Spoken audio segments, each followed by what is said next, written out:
Sejam bem-vindos a um episódio sério dos Três Elementos. Opa, isso é importante. Agora a gente quer aqui seriedade. O papo é sério, não cabe brincadeira. Eu sou sempre séria. É verdade, você é sempre séria. É verdade. É igual o Pirula, é sempre sério também. Nunca faz piada de quinta série. Eu faço, mas não rio. De quinta série. Então eu tô sempre sério. Exatamente. Eu só faço piada de quinta série. Piadas de quinta série. Existe humor com sarcasmo, que é humor sério. Você pode ser sério e fazer humor. Ah, entendi. Então, não quer dizer necessariamente que não está sendo engraçado. Eu sou Emílio Garcia, estou aqui acompanhado do meu amigo Carlos Ruas, que acabou de definir o humor para os brasileiros. Opa, estamos juntos, estamos aí. Agora vocês sabem, momento cultural.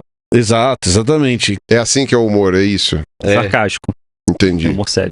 Camilinha, faz cara de séria. Cara de caneca, faz cara de caneca. Por exemplo, humor sarcástico. Cara de caneca é ótimo. Cara Você fez cara de... Quer ver, ó? Espera aí. Você fez cara de Ilha da Páscoa. Você fez... Para entender a cara de caneca. Faz cara de caneca. Essa é a cara de caneca, gente. Essa é a cara que ela olha pra nós três. É. Por isso que essa live é séria. E Pirulinha, faz cara de sério. Hoje, estou aqui acompanhado pelos meus Eu digníssimos... tô fazendo cara de saco cheio, não tô fazendo cara de sério. Pô, você tá de saco cheio de estar aqui com a gente? Peraí. Achei que sim. Achei que ele tá de saco cheio de estar aqui com a gente. Que a resposta foi sim. Queria estar tocando violão. Uhum. Queria estar tocando uma música. Nem isso ele pode. Nem isso ele pode. Nem esse prazer. Posso tocar nada. Proibido. Da vida. Hoje decidimos falar de um assunto muito importante. Diga. Vamos falar das origens de um movimento que é assustador, na nossa opinião. O movimento das pessoas que não querem tomar vacina. Então a gente vai contar uma história recente, relativamente recente, já vou explicar por que é recente, e que até hoje serve de base para algum grupo de pessoas muito específico resolver não vacinar seus filhos. Um movimento anti-vacina? Um movimento anti-vacina ou anti-vax. Então a gente vai falar um pouquinho sobre as origens modernas do movimento anti-vax. Isso é muito louco, né? Porque é condenar aquilo que salva a vida como causadora do problema. Exatamente. Porque a vacina salva milhões de vidas, erradica vírus e doenças, e é impressionante como a pessoa às vezes aponta e fala, não, isso é isso que está causando a teoria da conspiração, e que o problema dessa teoria da conspiração é que ela acaba causando muitas mortes. Uhum. É muito nociva ela, porque ela convence pessoas a não se vacinarem motivadas por emoção, por medo, por desconfiança, propaga isso nas redes, aí a mãe não vacina o filho, e isso pode gerar a morte dessa criança. E doenças acabam voltando, né? Tem exemplos diversos, né? Uma coisa que dá para entender o motivo de por que é fácil, e é fácil mesmo, começar um movimento desses, é porque, assim, quando você está doente, você toma remédio. Uhum. E você está com os sintomas, aquilo está te fazendo mal. Então você quer melhorar, e aí você toma um remédio. Tem gente que faz campanha contra remédio, tem gente que vende remédio que não funciona, mas, bem ou mal, você tem ali uma coisa mais direta. Uma coisa direta de causa e efeito, inclusive, né? Você tem um sintoma que vai melhorar com aquele remédio. Exato. A vacina, ela funciona para prevenir. Então você está saudável quando você vai tomar a vacina. Então o teu cérebro ele já está meio reativo de falar assim, pô, para que eu vou tomar um negócio se eu estou saudável? E se eu ficar doente? Uhum. Entende? Então você já entra com a mesma causa e efeito, só que inversa. Sim. Se eu estou doente, tomo uma coisa para ficar saudável. Se eu estou saudável, eu vou tomar uma coisa para ficar doente. Então, tipo, na cabeça da pessoa rola essa inversão. Foi isso que o Jenner sofreu lá no comecinho, quando teve o negócio da vacina lá no começo. E é contraintuitivo pro nosso cérebro esse tipo de coisa, de eu tomar um remédio, entre aspas, para não ficar doente. E aí começam essas desconfianças. Uhum. O lado, entre aspas, não existe lado bom nisso, mas estou falando assim, o que é observável no gráfico é que quando a doença começa a voltar, que você falou, tipo, a doença foi erradicada ou praticamente erradicada. Se ela tivesse sido erradicada, ela não voltaria, mas ela ficou praticamente erradicada. começa a surgir a dúvida. Por quê? Porque as pessoas não veem mais ninguém doente. Então você tem, por exemplo, que nem pólio. Pólio é um bom exemplo. Pólio. A pessoa, se você pega uma pessoa muito idosa hoje, é possível que ela tenha visto vários coleguinhas dela terem pólio, né, na década de 30, 40, pegando pessoas realmente muito idosas. Né? Pode ser que ela tenha visto coleguinhas morrendo ou tendo consequências de pólio, né? E depois isso passou a ser uma coisa que praticamente ninguém nunca mais viu, né? Aquelas placas de quarentena com quem tinha varíola, por exemplo, quem hoje tem na casa dos 100 anos, com certeza deve ter visto em algum lugar. Hoje você não vê mais isso. Nós nunca vimos, por exemplo. Então você pode começar a criar na tua cabeça que essa doença é falsa, que ela não existiu, que a vacina não serve pra nada, porque não sei o que, porque simplesmente você não vê mais os horrores daquela doença. Quando esse tipo de coisa acontece, como a pólio ou o sarampo, né, que também tá aí tendo esse problema, né, o gráfico tá aqui, né, some, a doença tá indo embora, aí ela fica lá embaixo, aí ela volta a subir. Nem bem os sintomas e a doença começa a voltar, a galera volta a se vacinar doidamente, porque começa a ficar com medo, e aí geralmente depois dessa segunda onda derivada dos antivax, a doença some, de fato. Porque aí os últimos que faltavam se convencer. Enfim, aconteceu isso com a varíola, inclusive. É um ciclo. E só complementando o que o Pirula disse, é a ideia de que o efeito da vacina ele é meio invisível. A doença desapareceu, não é que assim você fez algo e apareceu algo, é você fez algo e desapareceu algo, e aí mentalmente fica mais difícil. E aí essa questão, ela gerou uma série de momentos anti-vacina. Então, no Rio de Janeiro, por exemplo, tem um momento muito famoso que a gente vai fazer um episódio específico falando da revolta da vacina. Revolta da vacina. Que você tem o governo federal, na época, inclusive, fazendo um plano de vacinação no Rio de Janeiro, e aí você tem nos jornais, nas revistas, as pessoas se transformando em macacos, se transformando em vaca, se transformando em jacaré. Jacaré. Também teve uma história do jacaré em algum momento da história, né? Não me lembro. Teve. Em outro momento. Em um outro momento. A história se repete, né? É verdade, a história se repete, mas existem esses movimentos que também estão ligados à ideia de que... Eu vou usar um termo meio pesado aqui, talvez. Mas que... Não, nada. Mas que a hora que a gente... Eles entenderam. Eu não entendi. Também não entendi. Mas tá bom. Tá tudo bem. Outras pessoas vão entender. Eu espero que sim. As pessoas vão entender. Que é... Você, quando toma vacina, você meio que tá fazendo uma escolha de fé naquilo que tá naquele líquido que você tá tomando. E aí, quanto mais conhecimento científico você tiver, menos você precisa de fé para entender aquilo que você tá tomando. Então, a hora que eu vou ao posto de saúde, que é o que nós fizemos isso há 2 meses, e eu vou falar pra pessoa assim, ó, me aplica esse líquido transparente aí, que vai me proteger contra o tétano, que é uma doença que a gente nem entende direito mais, porque todo mundo tá meio que vacinado e sei lá, eu nunca conheci ninguém que teve tétano.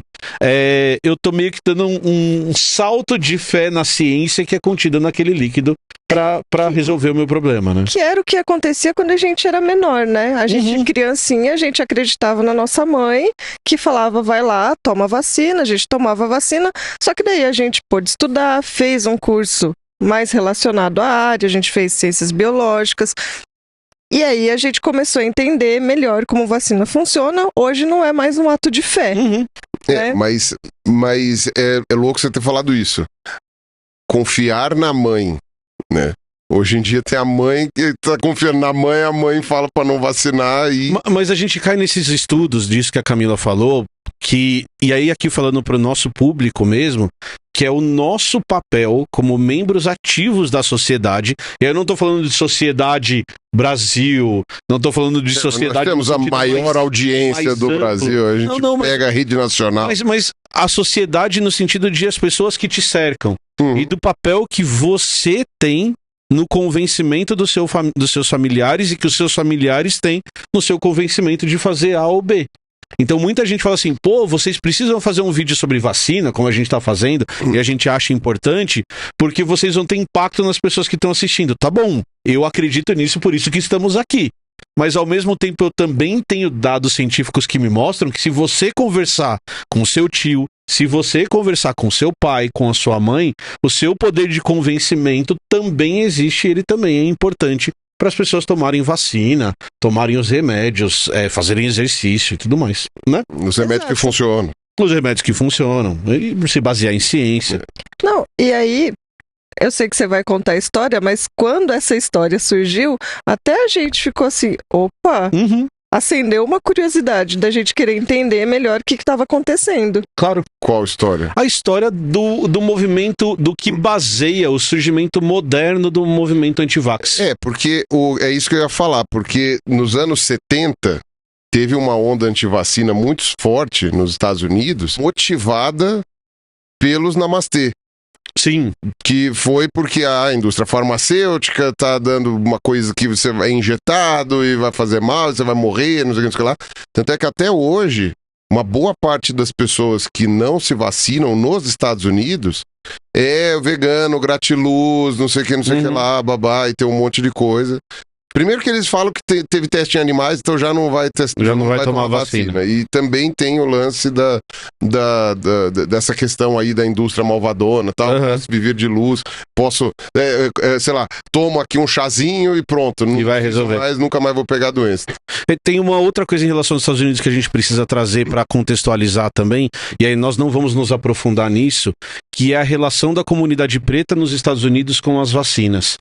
E existe um movimento anti-vax, e aí a gente consegue ver, por exemplo, na atriz que fez Pantera Negra, que atrasou inclusive as filmagens do filme por não ter tomado a vacina, e isso está muito mais ligado a uma história de teste de remédios e teste de vacinas nas minorias pretas nos Estados Unidos.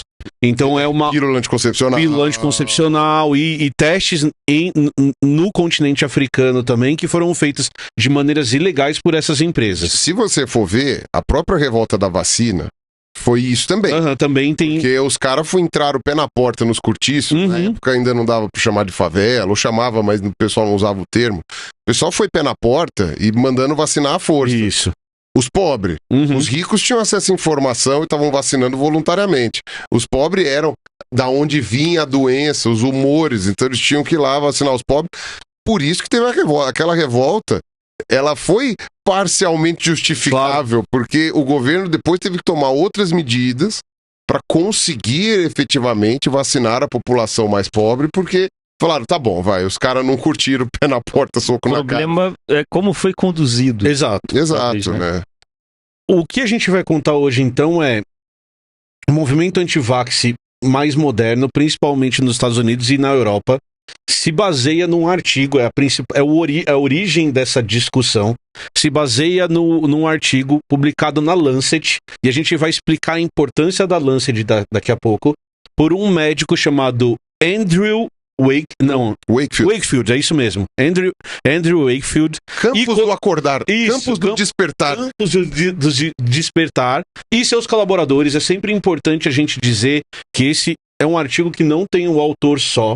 Ele tem colaboradores. O Andrew era um médico cirurgião que ele era relevante no campo dele.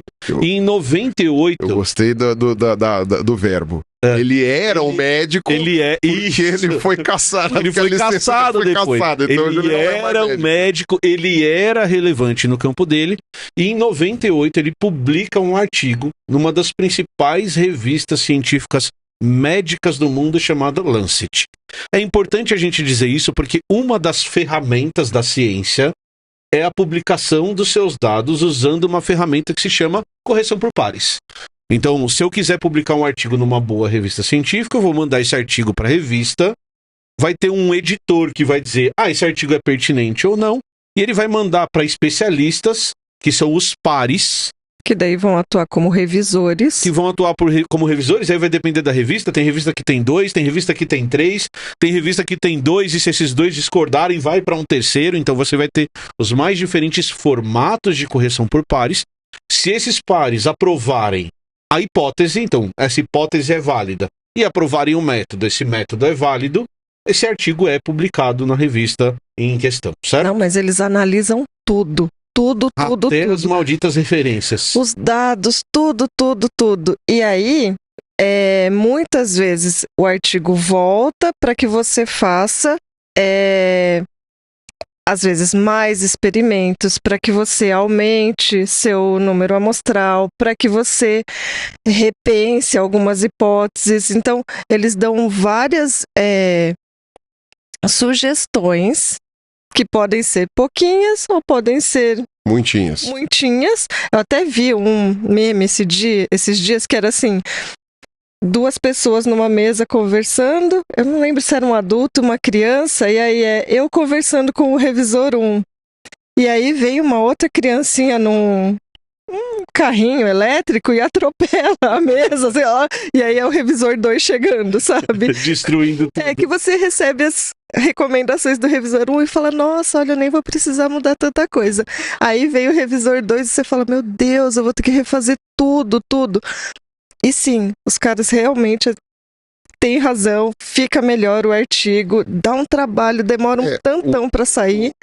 Geralmente o que diferencia uma revista boa de uma revista meia boca é como é que se fala? O grau de cobrança, não, é o grau de como se fala? É a qualidade dos revisores. Não, mas de exigência dos revisores, né? O grau de exigência dos revisores. São bons revisores e exigentes que fazem com que o seu artigo melhore. Mas então, revisão por pares é quando ocorre uma checagem daquilo que você quer publicar numa revista.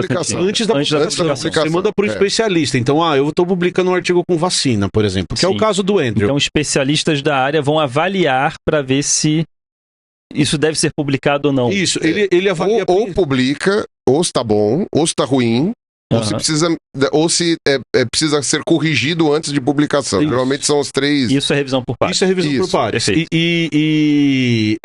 No caso do Andrew foi isso que aconteceu. Então você vai para o especialista ele vai analisar, como eu disse, 2 pontos. A hipótese, aquela pergunta faz sentido ou não. E daí depois se o método usado para responder aquilo se encaixa e responde aquela hipótese ou não. Por que é importante a gente deixar isso claro?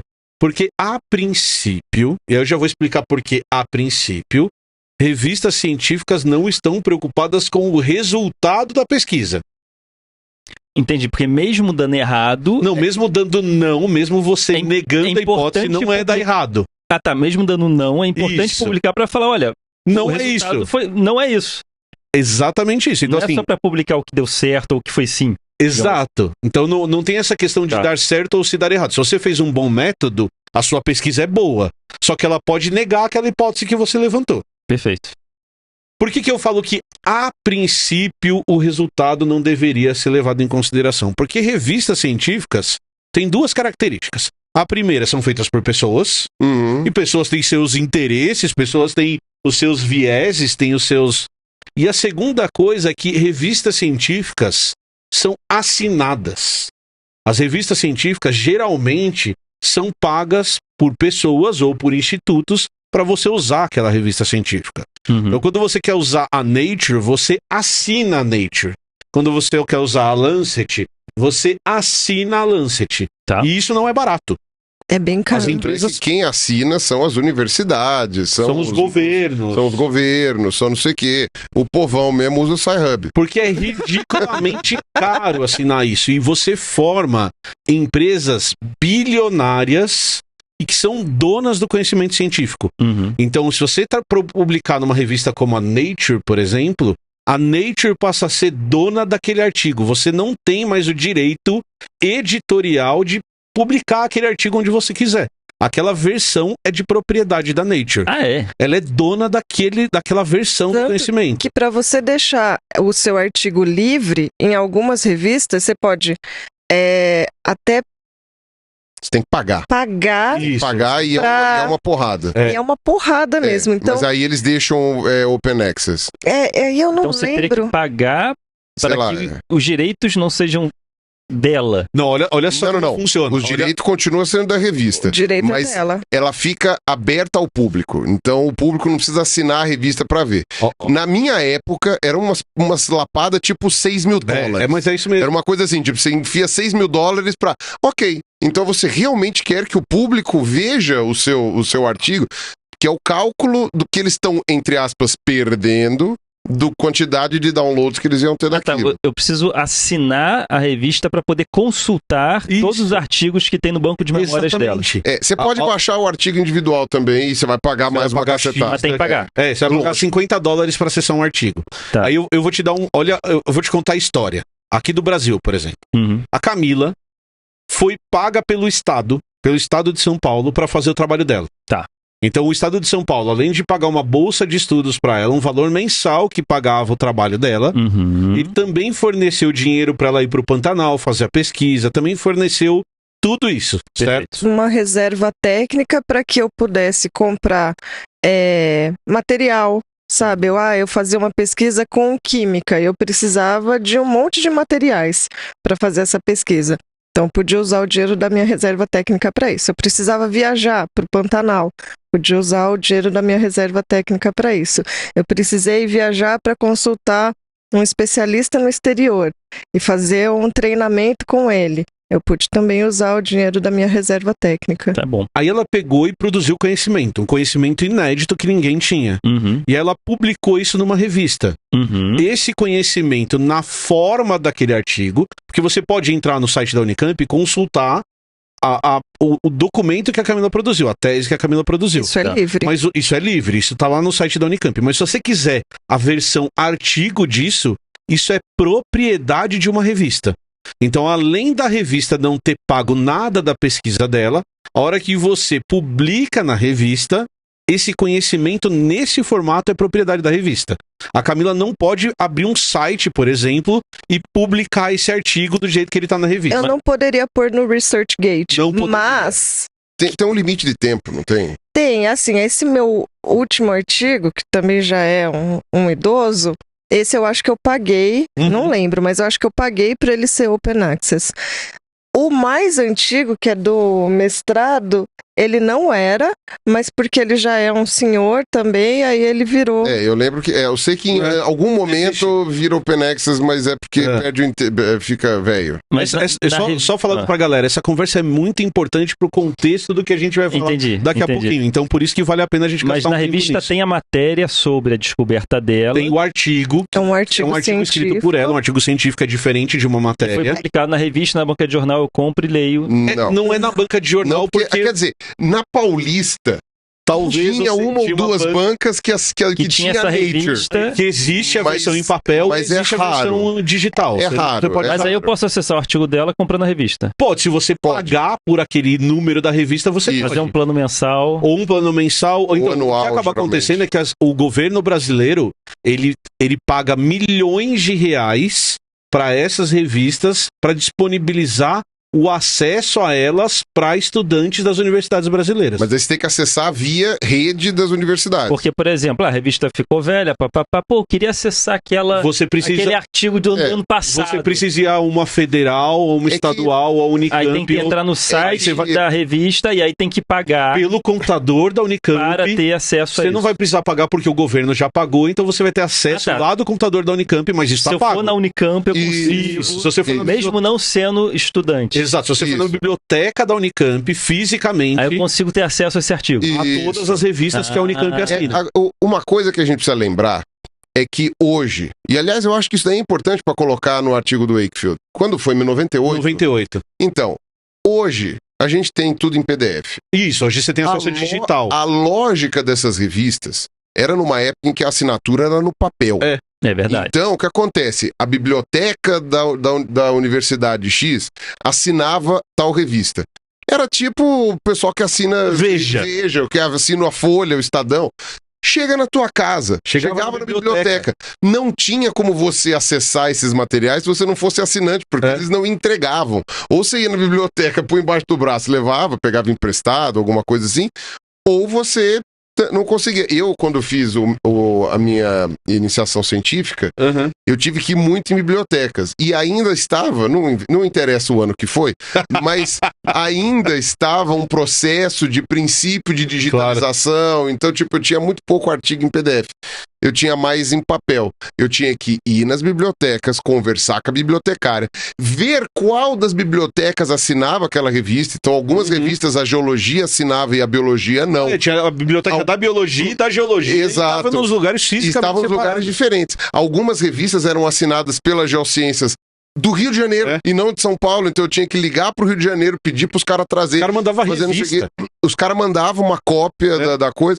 E, de novo, você também podia comprar a revista inteira ou a separata. Sim. E aí era só um artigo da revista que o pessoal comprava em separado. Cara, era uma loucura, mas era mais fácil, entre aspas, de manter esse conhecimento restrito às bibliotecas.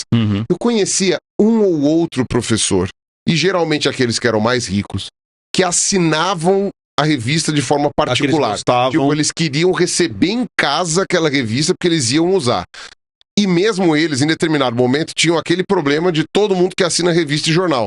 Não tenho mais onde enfiar aquela quantidade monstruosa. Começa a empilhar, e você não tem mais onde enfiar. Então, na biblioteca não. Na biblioteca tá tudo arrumadinho, você quer ver o volume de 1975D. Né? Ou tá lá. Não sei o quê. Ai, e era tão legal conhecer alguém que tinha publicado e a pessoa te dava separata dela. Era muito fofo de ver assim, olha, então, publiquei o meu artigo. Vinha com assinaturinha. Vinha com assinatura. Porque você, por exemplo, publicava um artigo na Nature, e aí a Nature falava, olha, além da gente te dar o privilégio de você me dar o seu conhecimento e eu publicar, eu vou te mandar 5 cópias do seu artigo. Então você tinha lá 5 copiazinhas impressas, e aí isso era tratado como uma raridade. Então se você chegasse lá e alguém falasse, olha, eu publiquei meu artigo na Nature, olha esse presente. Nossa, era um presente muito legal. Todo o resto virava xerox. E aí era o xerox, não tinha a mesma qualidade. Sim, imagina as imagens, as figuras e tudo mais. Então a separata, ou o original, aquilo é que era o ouro. E por que a gente começou a contar essa história? Porque se a gente entender a lógica financeira dessas revistas, a gente começa a entender que você tem um outro papel da revista, que é um papel comercial. E aí a linha editorial da revista se torna algo muito importante. Então você não publica só conhecimento. Você pega essas grandes revistas, elas se transformam em revistas populares. Então você não vai publicar o conhecimento perfeito, você vai publicar aquele conhecimento que chama a atenção. E isso continua existindo até hoje. Então, às vezes, você pega uns artigos muito bons e eles não são publicados na Science, na Nature, que são as revistas mais famosas, as que chamam mais atenção na Lancet, porque eles não são tão chamativos. Você não está curando câncer. Olha o clickbait aí, né? É clickbait total. É essencialmente uma revista de divulgação com revisão por pares. Exato. É basicamente isso. Tipo, a diferença de uma Nature para uma New York Times, por exemplo, é a revisão por pares. Exato. É aquela coisa no sentido assim de qual é o tipo de assunto e como ele é produzido. Mas o objetivo dos caras nessas grandes revistas, e não que não tenha excelentes artigos nessas revistas, a consequência delas serem famosas é que os melhores artigos acabam caindo lá. Mas os maiores problemas acabam caindo lá também. Porque às vezes um título chamativo, elas falam, poxa, esse título chamativo aqui, polêmico, vai dar um ibope pra gente desgraçado. Então vamos jogar isso aqui. É exatamente isso. E aí esse mecanismo de correção por pares, esse mecanismo de cuidado científico, vira algo secundário. Deu uma amolecida. Eu não posso perder a oportunidade, porque vai que esse cara leva o artigo pra Nature, ao invés de ir pra Science. Aí ou seja, existe uma corrida ali de quem vai publicar primeiro, e aí eles podem dar uma amolecida na revisão por pares. Exatamente. E eu vou te falar, ainda rola birrinha. Opa, se rola. Sabe que nem a Globo, que tipo, ele foi no SBT, não pisa mais na Globo? Rola esse negócio. Opa. Você publicou na Science. Publicou na concorrente. Você vai tentar publicar na Nature? Não quero. Você publica na Science? Publica lá. Traição. É exatamente isso. Rola isso sim, eu tô falando sério. Então o que acaba acontecendo nas áreas, por exemplo... A gente pode considerar isso deslizes, porque assim, existe um papel importante dessas revistas. Existe, como fundamental. Comunicação de conhecimento, que passa por checagem, né? Mas nem tudo no mundo, nada é perfeito no mundo. Então existe tropeços e deslizes também. Exato. Existe o fator humano. Existe o fator humano. Fator Então você vai ter o editor que fala, ou eu publico isso rápido, ou alguém vai publicar e eu vou perder essa manchete. essa manchete, esse furo. É um furo científico. Tá. E aí atropela a checagem. E atropela a checagem. E aí o que esse cara vai fazer é, ele pensa mais no lado comercial do que no lado científico, porque ele tem a revista que tem investidores... do lado comercial, publique falando, amanhã, senão... Então o que acontece em 98? Não é só comercial. É poder. É poder. Esses caras têm o poder do conhecimento. Porque o problema é, essas revistas têm um fator de impacto. Isso. O fator de impacto é o poder. Quanto mais relevantes são os seus artigos, mais você vai conseguir dinheiro, destaque, relevância, gente puxando teu saco e tudo mais. Tem poder escondido nisso, que é determinar os rumos da ciência, que a gente sempre esquece. A ciência é muito feita de modas. Então a moda é trabalhar com genética, a moda é trabalhar com fisiologia, a moda é trabalhar com isso, a moda é trabalhar com aquilo. E sim, quem determina isso... E teve umas calças saruel científicas que, pelo amor de Deus... Teve umas modas ruins que aconteceram. Então, esse cara, além de tudo, o editor da Nature, ele tem o poder de determinar, o editor das grandes revistas, de determinar o rumo que a ciência do mundo vai tomar. Por quê? Porque todo mundo quer publicar na revista dele. Então, se ele fala, gosta de calça saruel... Daqui a pouco tá todo mundo fazendo artigo de calça saruel para ter chance de ser selecionado. Exatamente, isso acontece também. E, então qual foi o grande furo? Vamos pra 98. Então, bate um cara lá na Lancet, que é uma das maiores revistas médicas do mundo, e ele bate lá com um artigo falando assim, ó, eu consegui relacionar autismo, que é algo que até hoje a gente não sabe direito o que é. Até hoje a gente não sabe direito as origens. Depois de 30 anos a gente ainda tá brigando. Isso, assim, autismo é estudado há 150 anos. Não, acho que hoje a gente pode afirmar que tem fator genético. Não, mas assim, qual é o fator? Quais são as proteínas? Claro. A gente ainda não sabe, claro. Tem hereditariedade, tem o fator genético, mas, por exemplo, o que determina os graus de autismo, qual proteína que está trabalhando, qual que é o gene que está trabalhando. Tipo de expressão. Isso, exato. Qual a força do ambiente, qual é a força do gene. A neblina na estrada melhorou um pouco, mas ainda tem neblina. E aí chega lá um cara em 98 e fala assim, ó, eu achei a relação entre a vacina tríplice viral, que é para cachumba, sarampo e rubéola, aplicada no mundo inteiro e autismo. Então o cara bate lá na porta da Lancet, ele não fez isso fisicamente, é claro, mas ele levou o artigo dele lá pro editor da Lancet e ele falou assim, olha o que eu tenho. Então eu tô pegando um negócio que não tem explicação, e eu achei uma causa ambiental para esse cara. E ainda além de tudo, não é só que eu sei que isso afeta o intestino das crianças, eu sei que esse problema, essa colite, essa inflamação no intestino faz certas proteínas entrarem no organismo, e eu sei que a partir daí as crianças desenvolvem autismo. Era a correlação que ele fez. Ele achou a correlação perfeita para explicar o aumento na cabeça dele, tá? Que é o que ele tá trazendo de informação do número de casos de autismo, e ele relaciona isso a essa vacina específica em 1998. Ele fez os testes na Inglaterra. Ele fez os testes na Inglaterra. É importante falar que ele era um médico inglês e ele fez os testes na Inglaterra. Agora imagina o impacto disso. 1998, saindo numa revista super importante. Vacinas causam autismo. Isso. Deu um rebuliço. Mano, esse cara aparece no Jornal Nacional. Até hoje. Até hoje ele aparece no Jornal Nacional, mas na época ele vira notícia do Fantástico. Ele vira notícia da BBC. Ele vira, além da revista ganhar essa luz, ele vira um superstar. Então é o cara que relacionou vacina com autismo.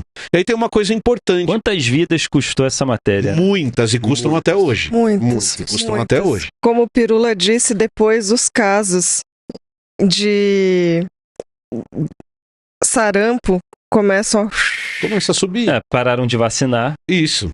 A doença voltou a se propagar. Várias doenças. Sarampo, rubéola e cachumba. Sarampo, rubéola e cachumba. Então, ele vai lá e apresenta esse artigo, a Lancet publica esse artigo, e aí nós defendemos o método científico por duas coisas. Primeiro lugar, porque ele tem esses mecanismos de correção antes de publicação. E aí eu sempre falo do meu amigo que fazia uma palestra, que ele fala, a hora que você publica um artigo falando, olha, vacina causa autismo, todo mundo que trabalha com vacina olha para esse artigo. E todo mundo que trabalha com autismo olha para esse artigo. Porque todo mundo vai querer publicar sobre isso. Porque todo mundo, você criou uma moda nova. Pô, se causa, a gente precisa estudar isso e ver se... Né? Será que isso se repete em outras situações? Será que... Outras vacinas, né? Pô, só essa vacina? Ou será que outras vacinas também causam? Ok. E aí a primeira coisa que os cientistas da área vão fazer é ler o artigo. Certo? Sim. E aí a hora que você vai ler o artigo, você percebe que o artigo começa a apresentar alguns problemas. Então, só pra você ter uma ideia, o artigo ele é feito com 6 crianças. 6? 12. Por que 12? São 12 crianças. Com 12 crianças. O artigo é feito com 12 crianças. Eu, cartunista, já sei que estudo científico lá com meia dúzia de gente não quer dizer nada. Não quer dizer nada. E aí tem uma outra coisa importante. Essas 12 crianças, nesse artigo inicial, eram crianças que estavam no espectro autista.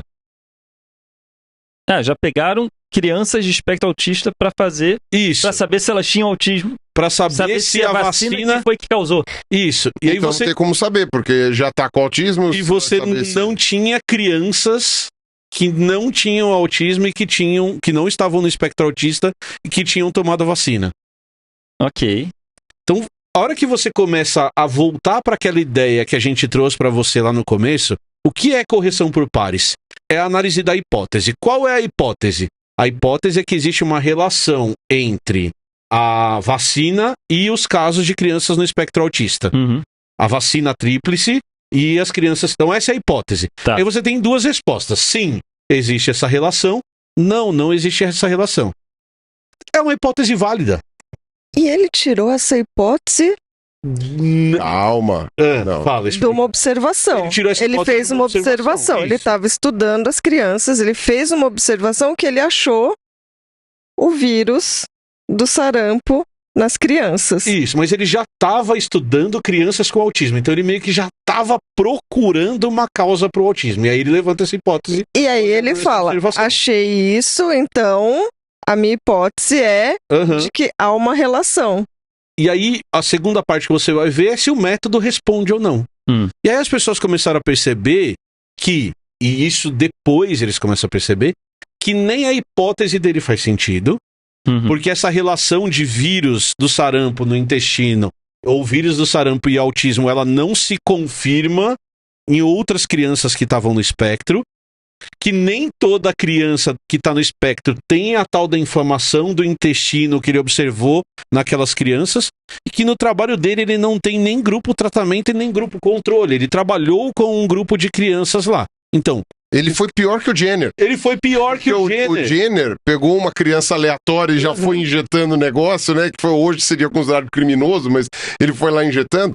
Tipo, ele nem fez o teste de dar a vacina para uma criança sem autismo para saber se ela ia ficar autista. Ele não fez nem esse teste. Então ele faz um monte de observações. E aí o que nos espanta, e a gente já vai falar dele especificamente, é esse papel da Lancet de publicar um artigo que qualquer pessoa que tem o mínimo de conhecimento de método científico ia achar estranho. Como é que passou isso pela revisão de pares? Porque isso está mais ligado à pressa e à novidade, a empolgação, do que a ciência bem feita propriamente dita. Mas uma coisa que é bem legal da gente entender do método científico é a Lancet não é o método científico. A Lancet não é a ciência. A Lancet é uma revista que faz correção por pares e que apresenta os dados científicos. Então, a hora que você tem especialista em vacina olhando para isso, e especialista no espectro autista olhando para isso, essas críticas começam a acontecer. Então, você tem um primeiro momento que é todo mundo falando: meu Deus, olha esse cara, olha o que ele descobriu. E daí depois você Quando você sobe no palquinho, o tomate pega mais fácil. O tomate pega na cara, meu amigo. É exatamente isso. Enquanto você tá ali no meio da multidão, pra pessoa querer tacar um tomate especificamente em você, precisa muito. Subiu no palquinho, meu amigo. Galera, vamos dar tomatada nele, vamos ver qual pega. Porque daí o que começa a acontecer? Todo mundo começa a falar, olha, não é bem assim. Olha, tá errado. E aí começa a se levantar um segundo questionamento. O segundo questionamento é, ele errou porque ele é burro ou ele errou de propósito? Tem isso. Então, você tem... O cara, olha, vamos traçar a linha do tempo. Você pega uma das melhores revistas científicas do mundo que publica esse artigo. Sim, ocorreu, só para fazer um parênteses, foi levantada uma manchete desnecessária, chamando a atenção para uma coisa que foi uma perda de tempo, foi uma irresponsabilidade, até um crime, na minha opinião, levantar essa manchete de um estudo absurdamente refutado, mal feito, descartado, e a irresponsabilidade da revista de ter publicado. Mas esse é o ponto. Num primeiro momento, e a ciência funciona assim com grandes descobertas também, você publica o artigo e ninguém sabe que ele é um artigo ruim. As pessoas não sabem, porque são leigas. Não sabem. Não são leigas, nem os especialistas, porque eu não sei nem que esse artigo está sendo feito. Então, é muito comum surgir um artigo ali em ciência que realmente revolucione um campo. Sim. Você está falando, olha, surgiu esse artigo da ecologia, vai vir um pesquisador aqui, daqui a umas semanas, dia 23, e você vai ver que o que ele faz é revolucionário. Só que aí, a hora que você revoluciona um campo da ciência, todo mundo vai falar, porra, que da hora, legal. Só que você revolucionou bem, certo ou não? Então, linha do tempo, o cara vai lá e publica o artigo dele. Tá. A primeira resposta de todo mundo, principalmente de pessoas leigas, a gente tá falando do Jornal Nacional e tudo mais, é você pegar e falar, cara, olha só a relação que a gente achou. Então tá todo mundo batendo palma pra esse cara, certo? Tá todo mundo ali feliz. Feliz não assim, nossa, é ruim achar essa relação, mas é uma relação que pode ser importante do ponto de vista médico. Só que aí a comunidade científica vai olhar pra esse artigo num segundo momento e vai ver se o artigo é bom mesmo ou não. E aí a comunidade científica olha e fala assim, cara, o artigo tem esse problema, esse problema, ele tá estranho. Tá esquisito. Olha o que esse cara tá falando.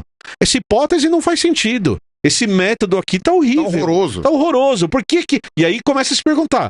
Primeiro lugar, por que que a Lancet publicou isso? Que publicou. E aí o segundo lugar é, qual é o objetivo desse cara? Ele só é ruim, ele só é um mau cientista, ele e o time dele só são ruins, ou existe algum interesse escuso por trás. E qual foi o diagnóstico? O diagnóstico é que esse cara, o tal do Andrew Wakefield, ele é um grande dom picareta. O campo do despertar. O campo do despertar, ele é um grande dom picareta. Ele forjou os dados dele. Ele inventou os dados dele. Qual intenção? Existem alguns caminhos para explicar disso. E um dos caminhos que se comprovou é que ele tinha ganho dinheiro de um conjunto de advogados que queriam processar a indústria farmacêutica junto com pais de crianças, porque essas crianças eram autistas em função da vacina. Vale lembrar, na Inglaterra. Na Inglaterra. Porque a vacina lá é fornecida pelo governo. Exato. Eles têm o SUS, ele tem o SUS da Inglaterra. E aí eles queriam processar o governo. Processar as indústrias, processar o governo, porque eles tinham causado isso nas crianças. Porque os advogados também queriam ganhar esse dinheiro. Exatamente. Então ele se vendeu. Ele foi financiado.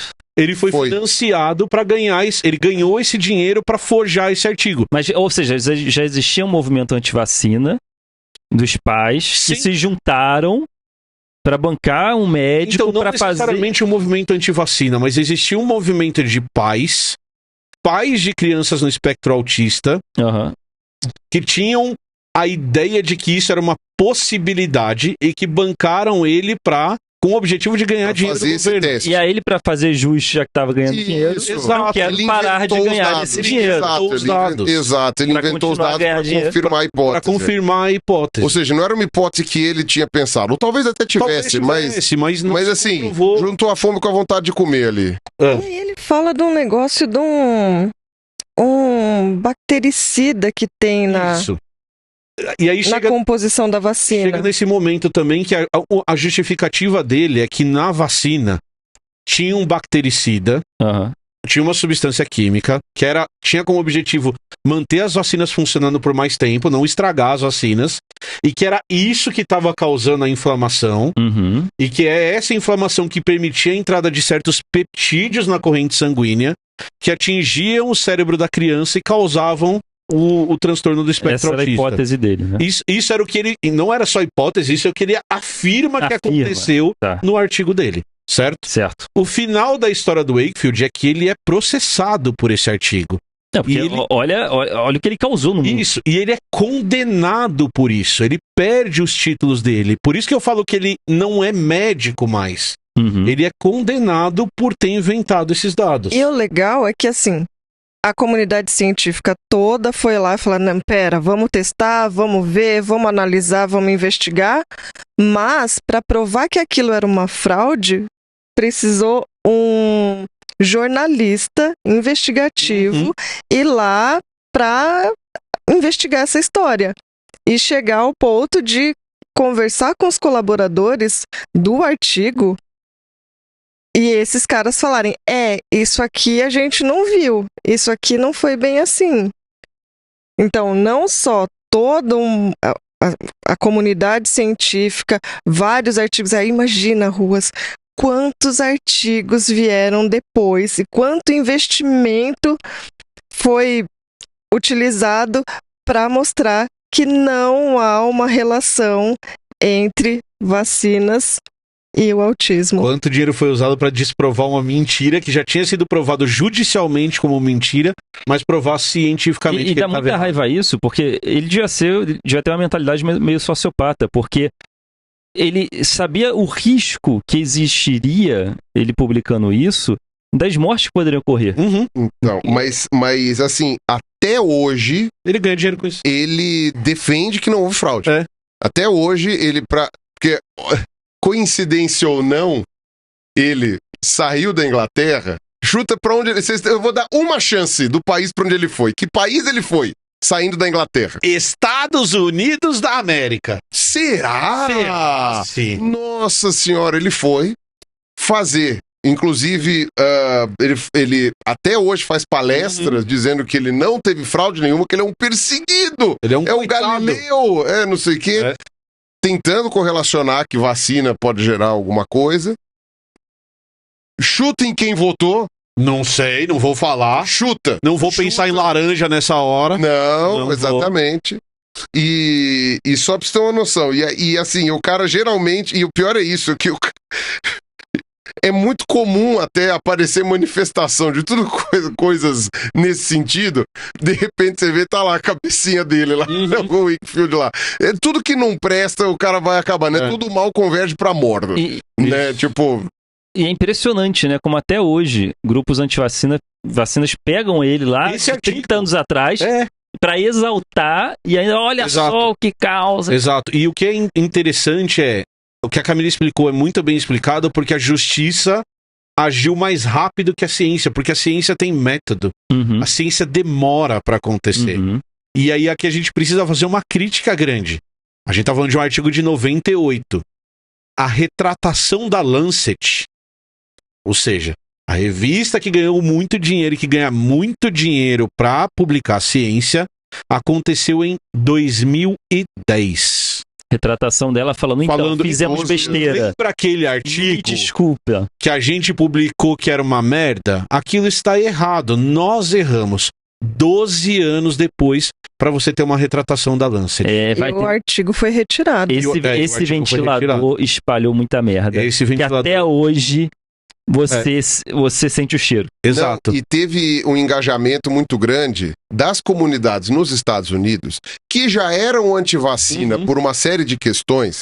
Lembrando que nessa época, quem mais abraçava o discurso anti-vacina era os Tilelê, né, que depois acabou sendo abraçado pela extrema-direita. Então, quando o Wakefield foi pra lá, foi quando teve a retratação da Lancet, 2010, 2011, que ele viu que ele não tinha mais lugar lá, teve a licença caçada, o caramba 4. Mas alguns atores de Hollywood, que são pessoas que são ótimos parâmetros, né, sobre o que acreditar ou não e sobre uma série de coisas, né? Afinal de contas, são famosos e ricos, então só podem estar certos, né?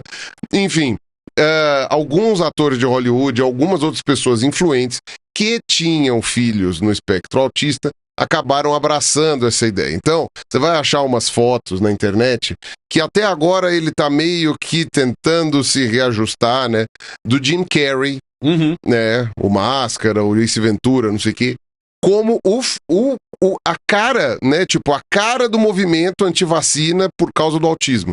Ele tem filhos autistas, acho que mais de um, e ele encampou isso. Você vê discurso na Casa Branca, o Jim Carrey gritando contra vacinas. Eu não sabia que o Jim Carrey levantava essa bandeira. Levantou essa bandeira. Nossa, que frustrante. Agora, ele tá, depois da pandemia também, não sei como é que ele tá, porque ele era muito específico, era só a tríplice, a vacina tríplice.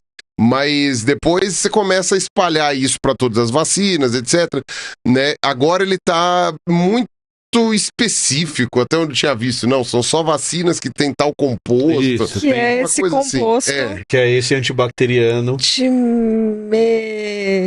Não vou lembrar. Tá na minha anotação em algum lugar, mas eu não vou achar agora. Pera. E tem outra coisa, enquanto a Camila já acha o composto, que é a gente falar rapidinho pra gente terminar das evidências de que vacina não causa.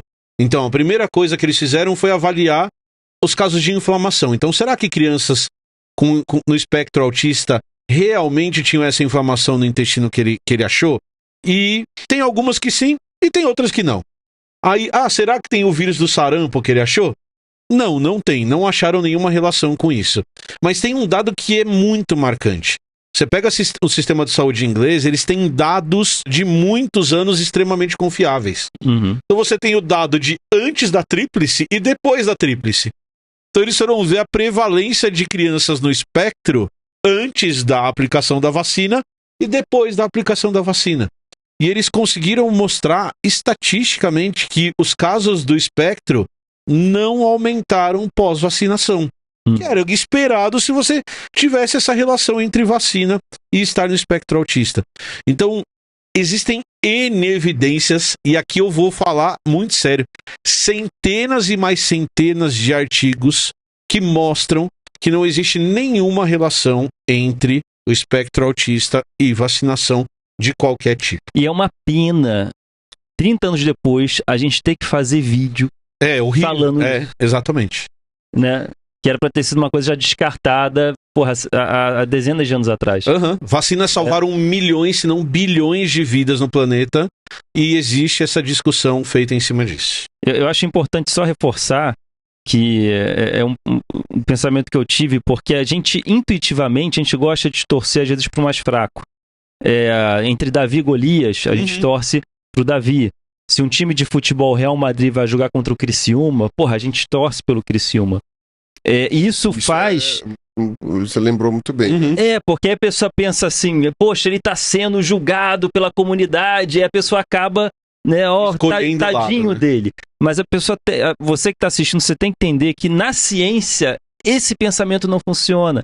Porque a ciência, ela tem que replicar uma coisa para dar credibilidade para aquela coisa. Né? Em vários lugares, em vários países diferentes, cientistas diferentes realizando o mesmo teste. Funcionou aqui, funcionou aqui, funcionou aqui. Legal. Então, o cara que fez 2 mais 2 é igual a 5, e todo mundo fez 2 mais 2 igual a 4, esse cara não pode ser tratado como, coitadinho, tá sendo julgado. Não, enquanto todo mundo fizer 2 mais 2 é igual a 4, esse é o consenso da comunidade científica. Então, assim, a gente tem que inverter esse pensamento quando se trata de comunidade científica.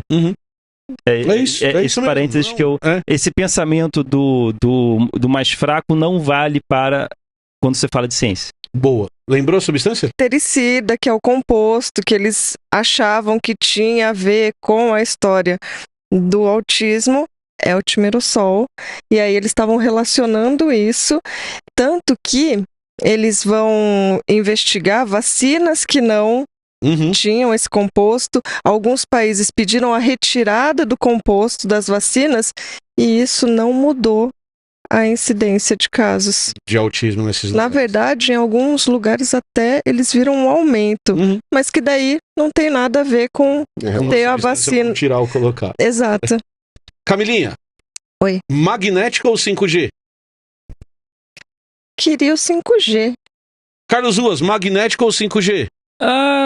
Acho que, sei lá, por satélite, que aí qualquer lugar do mundo funcionaria. Pirulinha, vaca ou crocodilo? Crocodilo. Ah, excelente. Eu preferia Crocodilo ser... não, jacaré. Jacaré. É diferente. Eu preferia ser um jacaré com um rabo 5G e o corpo magnético. Então você tem que tomar todas. Você tomou todas? Tomei todas. Tomou todas. Ah, Tomei então todas. é isso. Participei de todas.